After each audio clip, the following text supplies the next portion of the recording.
যুক্তরাষ্ট্রের দক্ষিণ এশিয়ার সহকারী পররাষ্ট্রমন্ত্রী ডোনাল্ড লু বাংলাদেশ সফর করেছেন। সফরে তিনি আওয়ামী লীগের বেসরকারি বিনিয়োগ বিষয়ক উপদেষ্টা সালমান এফ রহমান, পরিবেশ মন্ত্রী সাবের হোসেন চৌধুরী ও পররাষ্ট্রমন্ত্রী হাসান মাহমুদের সঙ্গে সাক্ষাৎ করেছেন। তবে এই সফরে বিএনপির কোনো নেতার সঙ্গে বৈঠক হয়নি ডোনাল্ড লুর। এখন তাকে নিয়ে সুর পাল্টে ভিন্ন কথা বলছে বিএনপি। বিএনপি নেতারা বলছেন, ডোনাল্ড লুর ব্যাপারে তাদের কোনো আগ্রহ নেই, এই সফর নিয়েও তারা উৎসাহী নয়। কিন্তু এর আগে যখন ডোনাল্ড লু বাংলাদেশ সফরে এসেছিলেন, তখন বিএনপির উত্তেজনা এবং আগ্রহ কেউ চাপিয়ে রাখতে পারেনি, বরং বিএনপির নেতারা এ নিয়ে তাদের আনন্দের অনুভূতি প্রকাশ্যে উচ্চারণ করেছিলেন।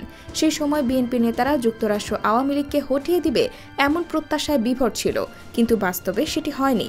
এখন যুক্তরাষ্ট্রের সঙ্গে বিএনপির সম্পর্কের এক ধরনের ফাটল লক্ষ্য করা যাচ্ছে। বিশেষ করে ৭ জানুয়ারির নির্বাচনের পর মার্কিন রাষ্ট্রদূত পিটার ডি হাসের সঙ্গেও বিএনপি নেতাদেরকে মাত্র ২টি সৌজন্য সাক্ষাৎ করতে দেখা গেছে। আফরিন আক্তার বাংলাদেশ সফরে এলে বিএনপি নেতারা ওয়েস্টার্ন হোটেলে একটি বৈঠক করেন, তবে সেই বৈঠক ইতিবাচক ছিল না। তাছাড়া এখন মার্কিন রাষ্ট্রদূতের পক্ষ থেকেও বিএনপির সঙ্গে আগের মতো আর যোগাযোগ করা হয় না। তাহলে কি বিএনপি যুক্তরাষ্ট্রের সম্পর্কে ফাটল ধরেছে? বিএনপির সঙ্গে যুক্তরাষ্ট্রের দূরত্ব তৈরি করতে চাইছে?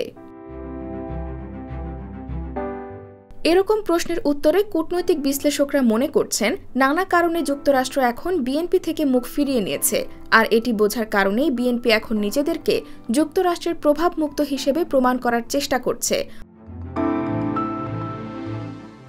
অন্যদিকে বিএনপির কোনো নেতা মনে করছেন, ৭ জানুয়ারি নির্বাচন নিয়ে যুক্তরাষ্ট্র আসলে আওয়ামী লীগের পক্ষেই কাজ করেছে এবং বিএনপি যুক্তরাষ্ট্রের কূটনীতির কারণে প্রতারিত হয়েছে।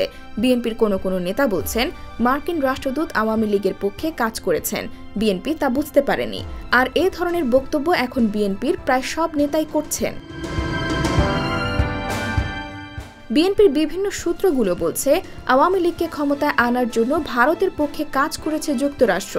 যদিও কূটনৈতিক বিশ্লেষকরা এই ধরনের বক্তব্যের কোনো যৌক্তিকতা পাননি, তবে বাংলাদেশে যুক্তরাষ্ট্রের সঙ্গে বিএনপির যে একটা দূরত্ব তৈরি হয়েছে তা সহজেই অনুমান করা যায়। IBTV USA, new York.